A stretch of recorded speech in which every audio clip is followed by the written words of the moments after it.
Hi guys, ಎಲ್ಲರೂ ಹೇಗಿದ್ದೀರಾ? ಎಲ್ಲರೂ ಚೆನ್ನಾಗಿದ್ದೀರಾ ಅಂದ್ಕೊಂಡಿದ್ದೀನಿ. ನಾನಿವತ್ತು ಶ್ರೀ ಬಂಡಿಮಂಕಾಳಮ್ಮ ದೇವಸ್ಥಾನಕ್ಕೆ ಹೋಗೋಣ ಅಂತ ಹೋಗ್ತಾ ಇದ್ದೀನಿ. ಇವಾಗ ರೆಡಿ ಆಗಿಬಿಟ್ಟು ಬಂಡಿಮಂಕಾಳಮ್ಮ ದೇವಸ್ಥಾನಕ್ಕೆ ಹೋಗ್ತಾ ಇದ್ದೀನಿ. ನನಗೆ ಆ ದೇವ್ರನ್ನ ನೋಡಿದ್ರೇ ಒಂಥರ ಖುಷಿ. ನನಗೆ ಹೋಗಬೇಕು ಅಂದಾಗೆಲ್ಲ ಹೋಗ್ತೀನಿ. ಇವಾಗ ಬಸ್ ಸ್ಟಾಪಲ್ಲಿ ವೆಯ್ಟ್ ಮಾಡ್ತಾಯಿದ್ದೀನಿ. 20 ಮಿನಿಟ್ಸಿಂದ ವೆಯ್ಟ್ ಮಾಡ್ತಾಯಿದ್ದೀನಿ. ಬಸ್ಸೇ ಬಂದಿಲ್ಲ.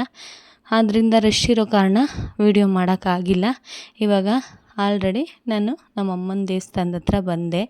ಇದು ದೇವಸ್ಥಾನದ ಔಟ್ಸೈಡ್ ಪಿಕ್ಚರ್. ಇದು ನಾನು ದೇವ್ರನ್ನ ನೋಡಬೇಕು ಅನ್ನೋದೇ ಒಂಥರ ಖುಷಿ. ಮಂಕಾಳಮ್ಮ ದೇವಸ್ಥಾನಕ್ಕೆ ಒಳಗೆ ಹೋಗೋಕ್ಕೆ ಇರೋ ದಾರಿ ಇದು, ಎಂಟ್ರೆನ್ಸ್ ಇದು. ಇಲ್ಲಿಂದನೇ ದೇವರ ದರ್ಶನ ಮಾಡೋಕ್ಕೆ ಫಸ್ಟು ಹೋಗ್ಬೇಕಾಗಿರೋದು. ಇವಾಗ ನಾನು ನಮ್ಮಮ್ಮ ಹೋಗ್ತಾ ಇದ್ದೀರಿ. ನಮ್ಮಮ್ಮನೂ ಬಂದಿದ್ದರು. ನಮ್ಮಮ್ಮನ ಜೊತೆ ನಾನು ನಮ್ಮಮ್ಮ ಇಬ್ಬರು ಬಂಡಿಮಂಕಾಳಮ್ಮ ದೇವಸ್ಥಾನಕ್ಕೆ ಹೋಗ್ತಾಯಿದ್ದೀನಿ. ನಮ್ಮಮ್ಮನ ನೋಡ್ತಾ ಇದ್ದೀನಿ. ಅಂದರೆ ನಮ್ಮಮ್ಮ ಅಂದರೆ ನನಗೆ ದೇವರೇ ನಮ್ಮಮ್ಮ. ನನಗೆ ಇಲ್ಲಿ ತಡೆ ಸಾಮಾನು ಸಿಗುತ್ತೆ. ಇಲ್ಲಿ ತಡೆ ಸಾಮಾನು ತೊಗೊಳ್ಳೋಣ ಅಂತ ನಾನು ನಮ್ಮಮ್ಮ ತೊಗೊಂಡ್ರೆ 120 ರೂಪೀಸ್ ಅಂತೆ. ತಡೆ ಸಾಮಾನು ತೊಗೊಂಡು ನೆಕ್ಸ್ಟು ಹೊಡ್ಸೋಣ ಅಂತ ಹೋಗ್ತಾಯಿದ್ದೀರಿ. ಇಲ್ಲಿ ಬಂದು ತಡೆ ಹೊಡಿತಾರೆ. ಇಲ್ಲಿ ಹೊಡೆಯೋವಾಗ ಆ ಥರ ದಾಟಬೇಕು, 3 ಸಲ ದಾಟಬೇಕು. ಅದು ದಾಟಾದ್ಮೇಲೆ 5 ನಿಂಬೆಹಣ್ಣು ಕೊಟ್ಟಿರ್ತಾರೆ. ಅದರಿಂದ ದೃಷ್ಟಿ ತೆಗಿತಾರೆ. ನಮಗೆ ದೃಷ್ಟಿ ತೆಗ್ದಾದ್ಮೇಲೆ ಇಲ್ಲಿ ಕೈ ಕಾಲು ತೊಳ್ಕೊಂಡು ದೇವ್ರ ದರ್ಶನ ಮಾಡಬೇಕು.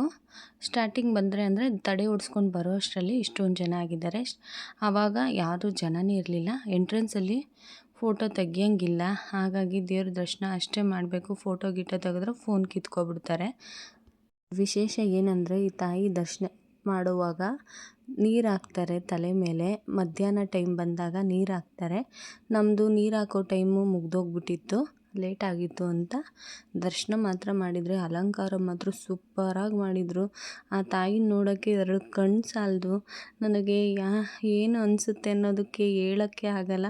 ಯಾವಾಗ ಬಂದರೂ ಇದೇ ರೀತಿ ರಶ್ ಇರುತ್ತೆ. 100 ರೂಪಾಯಿ ಕೌಂಟ್ರು. ನೀವು ಟಿಕೆಟ್ ತೊಗೊಂಡು ಬೇಗ ದರ್ಶನ ಮಾಡ್ಬೋದು. ಇದು ನಮ್ಮ ತಾಯಿದೇ ಕ್ಯಾಲೆಂಡರು. ತೊಗೋಬೇಕು ಅಂದ್ಕೊಂಡಿದ್ದೆ, ಹಾಗೆ ಇರಲಿಲ್ಲ. ಇವತ್ತು ತೊಗೊಂಡು ತಾಯಿ ಪ್ರಸಾದ ತೊಗೊಳೋಣ ಅಂತ ಬಂದೆ. ಎನಿ ಟೈಮ್ ಬೆಳಗ್ಗೆಯಿಂದ ರಾತ್ರಿ ಗಂಟ ಪ್ರಸಾದ ಸಿಗ್ತಾನೆ ಇರುತ್ತೆ.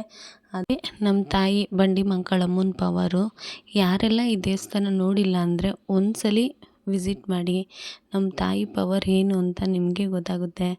ನನಗಂತೂ ನಮ್ಮ ತಾಯಿ ನೋಡಿಲ್ಲ ಅಂದರೆ ಏನೋ ಕಳ್ಕೊಂಡಂಗೆ. ಹಾಗಾಗಿ ನಾನು ಅವಾಗವಾಗ ಬರ್ತೀನಿ. ನನಗೆ ಮನ್ಸಿಗೆ ಇಷ್ಟ ಆಯಿತು ಅಂದಾಗೆಲ್ಲ ಬಂದು ದರ್ಶನ ಮಾಡ್ತೀನಿ. ಈ ವಿಡಿಯೋ ಯಾರಿಗೆಲ್ಲ ಇಷ್ಟ ಆಯಿತು ಅಂದರೆ ಲೈಕ್ ಮಾಡಿ. Thank you.